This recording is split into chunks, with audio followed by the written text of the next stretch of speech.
Sobat Kompas TV. Balik lagi bareng gue Rengga di Ranger Auto Kompas TV. Nah, Sobat Kompas TV, kali ini beda nih. Kali ini gue bakal mendatangi salah satu pameran kendaraan listrik di Indonesia, itu PES 2025 nih, kayak gitu.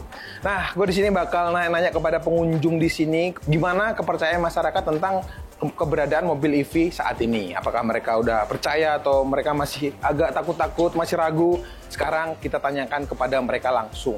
Gue juga penasaran sih ya, kira-kira apa sih yang ada di pikiran mereka kayak gitu. Tanpa berlama-lama, yuk kita tanyakan sekarang.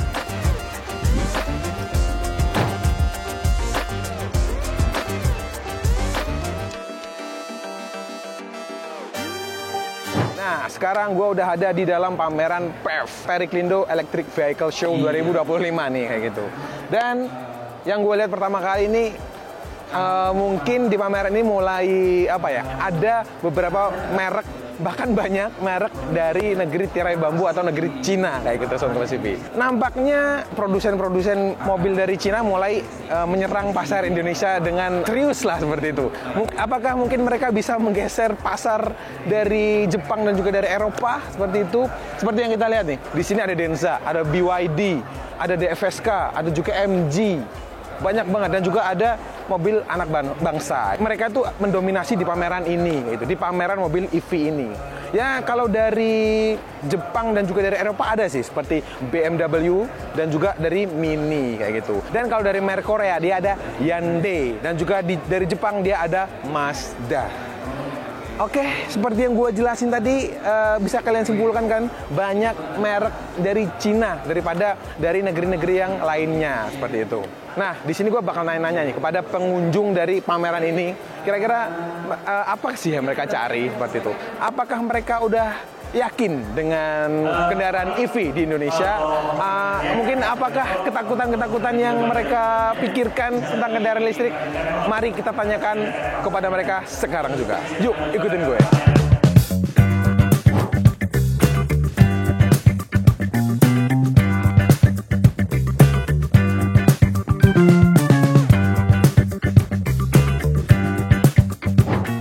Ini sangat membantu kita ya kalau mau lagi cari-cari mobil listrik, karena pilihannya cukup beragam, cuman memang nggak seramai kalau memang ada event yang besar ya. Jadi ini cukup membantu saya untuk memilih mana mobil-mobil yang akan saya beli gitu. Ada pameran ini sih membantu banget ya, harganya juga cukup affordable ya. Terutama banyak promo-promonya, itulah namanya perempuan. Nyari-nyari promo. Promo dong. Perkembangan mobil sudah begitu bagus ya, biar masyarakat juga akan tahu ya bahwa mobil listrik itu sekarang juga barangkali sudah teknologinya sudah baru gitu ya, sudah bahkan melebihi mobil bensin menurut saya ya. Membantu sih ya, karena kalau saya lihat sekarang ini udah banyak, tapi banyak orang yang ragu gitu ya memakai mobil listrik. Nah, dengan adanya pameran ini mungkin membantu si orang-orang yang ragu tadi gitu ya, meyakinkan untuk beli gitu dan mengganti mobil konvensionalnya dia gitu ya jadi mobil listrik.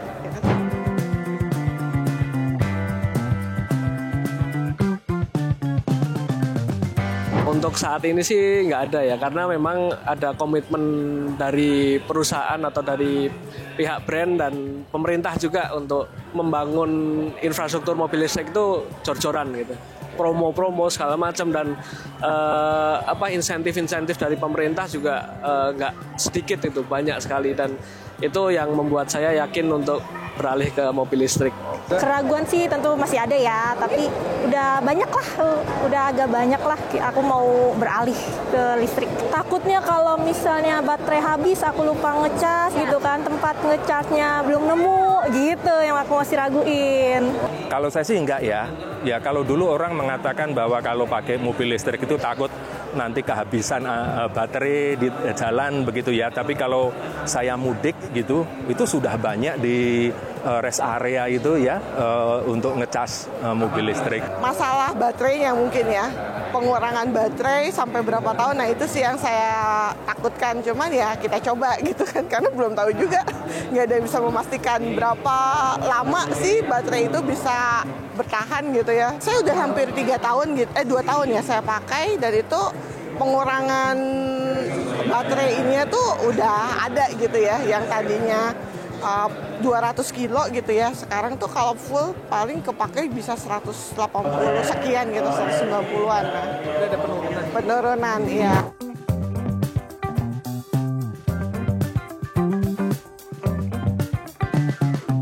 Harganya diturunin lagi lah kalau bisa.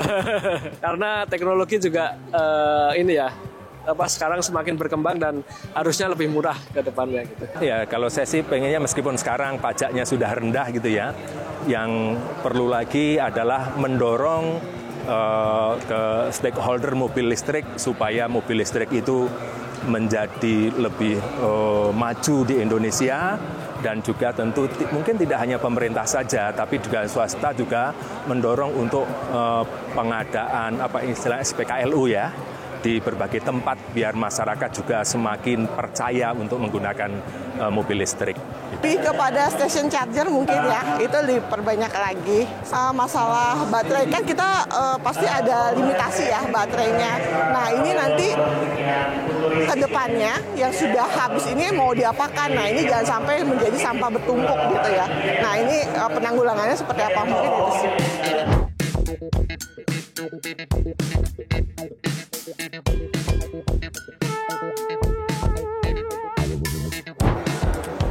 Nah, Sobat TV gimana? Udah dengar sendiri kan gimana tanggapan pengunjung tentang pameran ini dan juga tentang kendaraan listrik yang sudah berkembang di Indonesia ini kayak gitu. Ya, beberapa yang gue tangkap tadi kayak mereka masih yang ragunya ya, ragu tentang infrastruktur, terus kayak mereka minta perbanyak SPKLU. Ada juga yang minta diskon juga. Ya, itu mungkin bisa dipertimbangkan lah ya. Dan juga ada juga yang udah yakin untuk menggunakan kendaraan EV yang mereka udah nggak takut lagi, mereka percaya sepenuhnya, itu juga bagus. Jadi ada beberapa pandangan dari pengunjung kendaraan listrik ini. Nah, gue sekarang bakal bertanya nih langsung kepada orang yang bertanggung jawab dan juga berwenang terkait pameran ini dan juga infrastruktur listrik ataupun kendaraan listrik yang ada di Indonesia ini. Penasaran? Nah, sekarang yuk, tanpa berlama-lama, ikutin gue.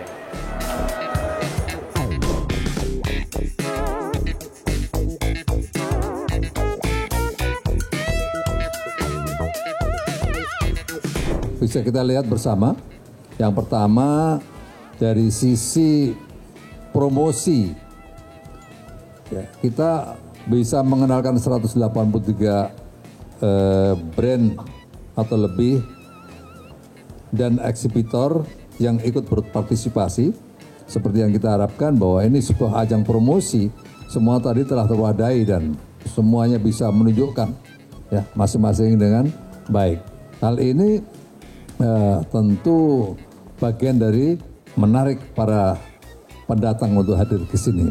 Ini juga ke depan pertumbuhan industri EV di Indonesia itu begitu growth-nya begitu tinggi, tetapi kita belum memiliki vokasi-vokasi yang lebih fokus kepada EV. Ini juga sebuah tantangan menurut saya. Jangan sampai nanti pekerjaan-pekerjaan itu tidak bisa kita ambil. Ya, ini Periklindo sudah mulai memikirkan bagaimana sertifikasi dan standarisasi bagi anak-anak kita yang ikut dalam vokasi EV ini. Kita tidak membahas ini, itu, dan seterusnya. Ya. Tetapi memang PEP ini hanya khusus EV, tidak ada yang lain. Tidak ada yang lain. Kebijakan di sektor industri ini betul-betul diperlukan. Ya. Bagaimana kita memberi kemudahan kepada para pemain-pemain industri dalam negeri. Kemudahannya di mana? Kemudahannya tadi satu, semangat TKDN ini harus betul-betul digenjot. Kalau enggak kita nanti akan digulung oleh luar. Berikutnya semangat untuk terlibat di dalam riset and development. Bisa itu melalui BRIN, bisa itu melalui perguruan tinggi, tetapi ada sebuah movement dari pemerintah. Ya, khususnya satu, kita baterai harus dibuat dalam negeri. Ya, karena komponen utama dari mobil listrik ada baterai. Baterai harus dibuat dalam negeri, gimana caranya? Berikutnya kesiapan ya, kita berterima kasih kepada PLN yang selama ini telah bekerja keras untuk menyiapkan banyak tempat untuk SPKLU. Indikasinya apa? Pada saat kemarin cuti Lebaran, 2 tahun yang lalu juga cuti Lebaran, itu ternyata tidak ada keluhan dari sisi mobil listrik. Karena apa? Karena memang ketersediaan SPKLU di tempat-tempat rest area itu sudah tersedia dengan cukup bagus begitu. Dan ini kita juga Periklindo akan memberikan dukungan kepada PLN ataupun pemerintah untuk bisa menyelenggarakan SPKLU tidak saja di Jawa. Ya. Harus mulai dikembangkan di Sumatera, di Makassar, daerah-daerah yang kira-kira mulai ada kecenderungan orang tertarik dengan mobil listrik. Kalau itu ada, maka masyarakat akan merata ya pembelian mobil listriknya. Jadi ini kan masuk kepada misi daripada pameran kita ini adalah untuk mengedukasi dan sekaligus untuk mencapai net zero emission di tahun 2050. Nah itu yang menjadi misi kita itu sudah sesuai dengan tracknya.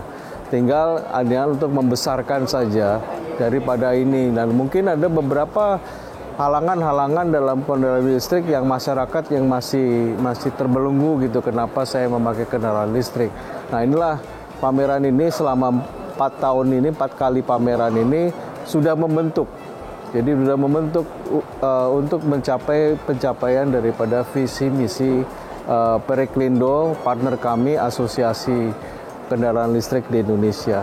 Bahkan yang berinvestasi, yang sudah investasi di Indonesia itu pasti akan mendukung purna jual dan sebagainya. Itu yang akan membuat kepercayaan. Seiring dengan kepercayaan konsumen terhadap kendaraan listrik, kalau itu bisa dikembangkan ke seluruh Indonesia, bukan hal yang mustahil gitu. Kendaraan listrik mencapai sebuah misi kita untuk ke arah ke sustainability atau zero net emission. Tidak ada yang mustahil di dalam teknologi kendaraan listrik. Kalau kita bisa awalnya mungkin dari 300 km range-nya, tapi sekarang sudah ada yang 600 km dan akan bisa mungkin nggak mustahil bisa sampai 1000 km dan sebagainya, sehingga tantangan masyarakat, tantangan ketidakpercayaan atau keraguan-raguan konsumen terhadap kendaraan listrik itu akan bertumbuh karena teknologi berkembang setiap hari. Range ini akan tembus. Jadi setelah ini 600 km, kenapa enggak 1000 km? Nah kalau udah 1000 km, hambatannya sudah tidak ada lagi. Karena terus SPKLU juga kan bisa dibangun gitu di mana-mana sehingga tidak ada kesulitan untuk konsumen untuk mendapatkan charging baterai dimanapun mereka berada.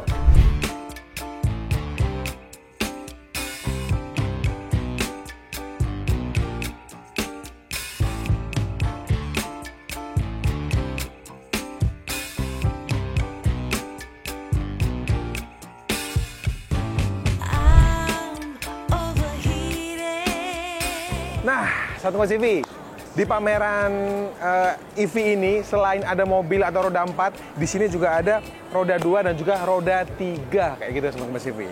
Ini di pameran ini memang lengkap banget, dan kalau di pameran mobil tadi kan ada juga nih percampuran antara produksi Cina, terus Korea dan juga dari Jepang. Di sini itu hampir semuanya itu produksi dari China Sobat TV.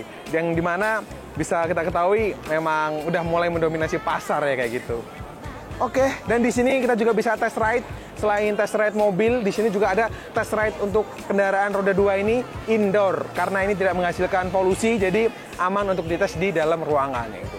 Mantep banget, semakin lengkap aja ya gitu. Nah, oke, mungkin segitu dulu video dari gue Sobat TV. Jangan lupa kalau kalian suka klik like, komen dan juga subscribe channel YouTube Kompas TV. Dan jangan lupa follow Instagram dan juga TikToknya di ranger.auto. Sampai jumpa di video selanjutnya. Gue Rengga, gua ngebut.